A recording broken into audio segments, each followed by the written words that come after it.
লক্ষ্য করতে পারছি যে তার কাটা দিয়ে বন্ধ করে দেওয়া হয়েছে সেই রাস্তা যেন কেউ যেতে না পারে। এবং শিক্ষার্থীদের অবস্থান, কঠোর অবস্থান, এবং হচ্ছে সাধারণ শিক্ষার্থীরা তারা কিন্তু গতকাল রাত থেকে তারা কিন্তু এখানে অবস্থান নিয়েছেন এবং আওয়ামী লীগের নেতাকর্মীরা যারা কেউ যেন না আসতে পারে সেদিকে তারা খেয়াল রাখে। দর্শক আপনাদেরকে জানিয়ে দেওয়ার চেষ্টা করছি যে ধানমন্ডি 32-এর যে রাস্তা রয়েছে সেই রাস্তায় কিন্তু তারা তার কাটা দিয়ে বন্ধ করেছেন। এবং আসসালামু আলাইকুম। আজ 15 আগস্ট। যদি এদেশের ক্ষমতায় শেখ হাসিনা থাকতো তাহলে আজকের দিনটি ছিল জাতীয় শোক দিবস।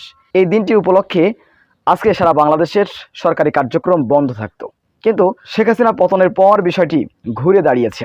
অর্থাৎ আজকের এই দিন শোক দিবস নয়, এটিকে বিজয় দিবস হিসেবে পালন করতে চায় সাধারণ শিক্ষার্থীরা। কারণ অসংখ্য শিক্ষার্থীদের জীবনের বিনিময়ে এই মাসেই এই স্বৈরাচারী হাসিনাকে হটিয়েছে দেশের শিক্ষার্থীরা। তাই শিক্ষার্থীরা এই দিনকে, এই মাসকে বিজয়ের মাস হিসেবে দাবি করছে। অন্যদিকে আওয়ামী লীগ পরিকল্পনা করেছে আজ এই দিনে অর্থাৎ 15 আগস্টে তারা মাথা ছাড়া দিয়ে উঠবে, বাংলাদেশের বিভিন্ন জায়গায় নাশকতা অরাজকতা করে আবারও এদেশের মানুষকে পরাধীন করার একটি চক্রান্ত লিপ্ত হয়েছে। ইতিমধ্যে সেই বিষয়গুলো ফাঁস হয়েছে, যার ফলে সাধারণ শিক্ষার্থীরা ধানমন্ডির 32 নম্বর বাড়িসহ বাংলাদেশের বিভিন্ন জায়গার রাজপথ তারা রাতেই দখল নিয়েছেন। সুপ্রিয় দর্শক, আমরা দেখে আসবো বিস্তারিত।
বিষয়টি আপনারা কিভাবে দেখছেন অবশ্যই আপনাদের মূল্যবান মন্তব্য কমেন্ট বক্সে জানাবেন। সবসময় সত্য নির্ভর তথ্য পেতে স্বাধীন বাংলা ইউটিউব চ্যানেলটি সাবস্ক্রাইব করে আমাদের সাথে থাকুন।